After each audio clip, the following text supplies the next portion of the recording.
and omissions of its servants. Sharon Baranga, TV 47. Away from that, the introduction of the competency-based curriculum in the Kenyan education system aimed at helping each learner unlock their full potential, with more focus placed on the ability of the student to self-learn and develop relevant skills. In support of this value-based education, researchers have developed and contextualized assessment tools to measure and nurture life skills and values among learners in the country. And as our reporter Andreen Kilemi tells us, the tool has so far been used in 20 counties, targeting adolescents aged 13 to 17 years, both in and out of school. The implementation of the competency-based curriculum in the year 2018 aimed at improving each learner's ability and, in addition, move away from the traditional chalk and blackboard teaching.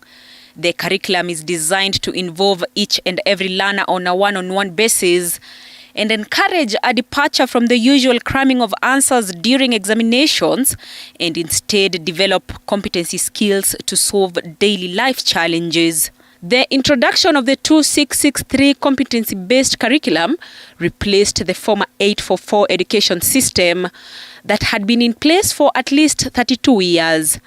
The new curriculum, during its inception stages, was faced with various challenges, including its implementation and adaptation into the system.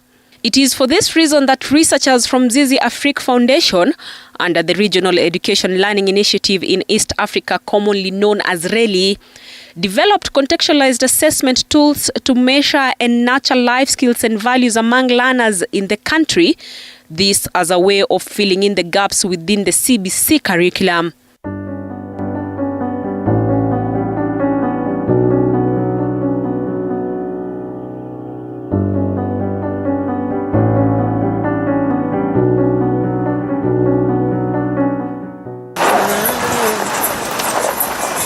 "100 kilometers south of Narok town, we travel in the company of researchers and assessors from Zizi Afrique deep into Oltarakwai village. We are forced to use this four-wheeled vehicle to easily navigate the bad roads. Roughly 1.5 hours later, we arrive at Mama Nampaso's homestead, accompanied by a village elder who introduces us to the family. And as listed among rules that guide the assessors on ground, they first introduce themselves to the owner of the home, and after permission is granted, the assessment process officially kicks off. But there seems to be a little bit of a challenge here: language barrier. The assessor is then forced to use his native language Maasai to get through his first assessment of the day. A few meters from Mama Nampaso's homestead, we find Patrick Salat, who is able to express himself in Swahili. The learners have been trying, according to the way we have been assessing them. We did not face a lot of challenges because they were able to answer those questions, and I can say generally, it's only that they are passing some of the challenges. Among competencies assessed during the exercise include respect, problem solving, collaboration and self-awareness, which are also a part of the CBC curriculum. Musa's grandmother lives on a farm. This assessment exercise targets teenagers aged between 13 to 17 years, both in and out of school. We prefer the household for two main reasons. One, because under the now Sustainable Development Goals, we are talking about leaving no one behind. So if you go to a school, you will not reach out, you will not reach those that don't go to school. Or if you go to school on any day, then you'll miss those that have not come, because there is also absenteeism. Not all children attend the school every day. So through coming to the household, we are able to access adolescents that go to primary school, secondary school, vocational training center, and those that don't attend school at all. The second reason is because of parents. We know that things like values are learned from home. So a child who is attending, going to even PP1 at the age of 4, they already have learned certain values from home. So unless if parents are brought into this conversation, then we may not win this battle. So by coming to the household, we are able to converse with parents. They are able to sit there and see what is happening. We are able to ask them a few questions around things that they are supposed to be doing. So that engagement with parents can only happen if we assess the adolescents at home. So far, 20 counties have participated in the life skill assessment program, with 40 villages targeted in each county. Each homestead is visited by at least 2 assessors. As one is asking questions to the teenagers, the other one takes notes as they record data that will later be used to create policies within the Ministry of Education. What we are doing is contributing in getting ideas on how to develop our own tools to assess this without borrowing tools that are developed for other, like European or American context and bring them here.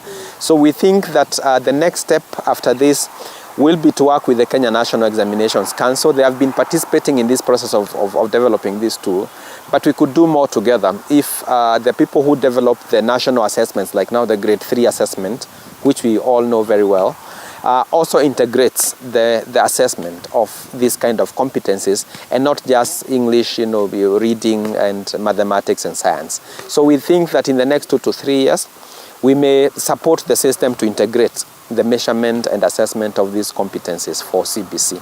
Majority of the assessors taking part in this life skill assessment program known as A-Live are teacher trainees from various teacher training colleges across the country. The challenge is how do you use the life Here in Nyamira County, training is underway for teacher trainees ahead of the start of the assessment exercise in Nyamira this week. Kwanza kabisa nilijiunga na hii training kwa sababu niko na ile moyo ya kusaidia.